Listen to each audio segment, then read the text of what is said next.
नागपुर में रंजिश से फिर उगली आग। प्रेमिका के दोस्त पर सरेआम चाकू हमला, सिलसिलेवार हत्याकांड से दहली संतरा नगरी। शनिवार का दिन नागपुर के लिए खून और खौफ से भरा रहा। न उपराजधानी की शांत फिजाओं को तब झटका लगा जब मानकापुर पुलिस थाने की हद में एक के बाद एक हत्या और हत्या के प्रयास के मामले सामने आए। इस ताजा घटना ने पुरानी दुश्मनी का बदला लेने के लिए 3 हमलावरों ने मिलकर एक युवक को चाकू मारकर गंभीर रूप से घायल कर दिया। घटना का शिकार बना युवक है सत्यम गिरीश पांडे, जिसे हमलावरों ने शनिवार 14 तारीख को निशाना बनाया। चाकू से वार, अस्पताल में भर्ती। सत्यम पर हमला करने वालों के नाम है गौरव बल्की, प्रदीप काले, ललित शर्मा। ये तीनों आपराधिक पृष्ठभूमि के हैं और पहले भी पुलिस रिकॉर्ड में दर्ज है। वारदात के बाद तीनों फरार हो गए, लेकिन मानकापुर पुलिस ने सत्यम के बयान के आधार पर तीनों को गिरफ्तार कर सलाखों के पीछे पहुंचा दिया। घायल सत्यम को निजी अस्पताल में भर्ती किया गया है, जहां उसकी हालत स्थिर बताई जा रही है। प्रेमिका की दोस्ती बनी झगड़े की जड़। सूत्रों के मुताबिक सत्यम की प्रेमिका से जुड़े पुराने संबंध और मनमुटाव ही इस हमले की मुख्य वजह बताए जा रहे हैं। चौंकाने वाली बात यह है कि घायल सत्यम के खिलाफ भी मामला दर्ज किया गया है, जो इस पूरी कहानी को और रहस्यमयी बना देता है। जांच जारी और भी खुलासों की उम्मीद। पुलिस अब यह पता लगाने में जुटी है कि हमला सिर्फ रंजिश का नतीजा था या इसके पीछे कोई और गहरी साजिश थी। नागपुर पुलिस की सतर्कता से आरोपी सलाखों के पीछे है, लेकिन इस घटना ने शहर को सोचने पर मजबूर कर दिया। क्या प्यार और दुश्मनी में फर्क करना मुमकिन रह गया है? नागपुर से न्यूज फर्स्ट के लिए रोशन बोकडे की रिपोर्ट। शनिवारी 14 तारीखला एक तक्रार प्राप्त झाली की सत्यम गिरीश पांडे या व्यक्तीला एकानं चाकूनं मारलेला आहे। हा सत्यम गिरीश पांडे याला खाजगी हॉस्पिटलला ॲडमिट करण्यात आलं होतं। त्या ठिकाणी जाऊन आम्ही त्याची विचारपूस केली। तर विचारपूसमध्ये असं लक्षात आलं त्यांचे काहीतरी जुने वाद होते। त्या जुन्या वादातून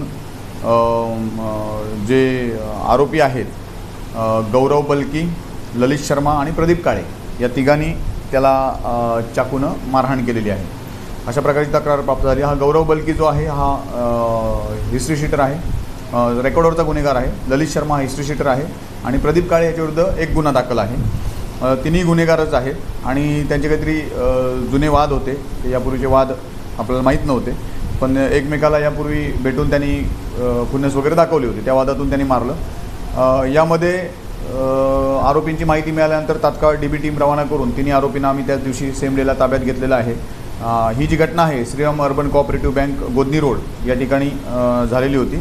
त्याच दरम्यान यातील जे आरोपी आहेत सत्यम पांडे, प्रथम यातले जे फिर्यादी आहे सत्यम पांडे, या सत्यम पांडेचे मित्र प्रथम उज्जैनवार, अयान मिर्झा, करण यादव, हा स्वतः सत्यम पांडे हे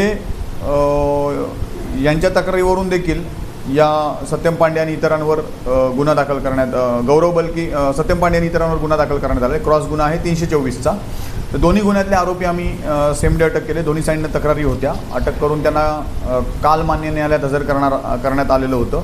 तर यांना 2-3 दिवसाची पोलीस कस्टडी मिळालेली आहे आणि नेमका काय वाद होता किंवा कोणत्या वादातून हे सगळं झालेलं आहे त्याबाबत तपास चालू आहे। संपूर्ण कारवाई जी आहे ती घटना घडल्यानंतर आम्ही माननीय DCP सरांना याबाबत माहिती दिली होती आणि माननीय CP रवींद्र शिंगल सर, त्याचप्रमाणे joint CP sir, DCP sir आणि ACP मिश्राम मॅडम, DCP मधले सर यांच्या मार्गदर्शनाखाली त्याच दिवशी कारवाई करून सगळे आरोपी आम्ही अटक केलेले आहेत। पुढील तपास त्याचा चालू आहे।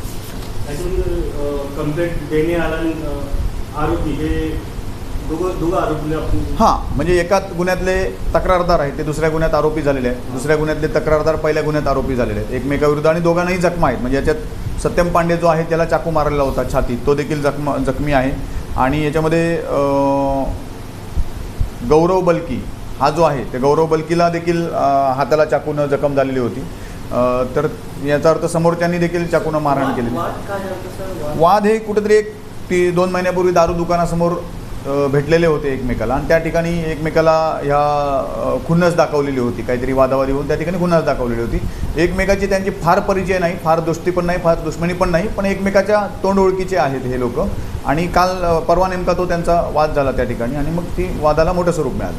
हे पुरे आरोपी गोदनीचे, हे जवळपास सगळे गोदनी, मानकापूर, गोरेवाडा या मानकापूर पोलीस स्टेशनच्या हद्दीतले राहणारे आहेत।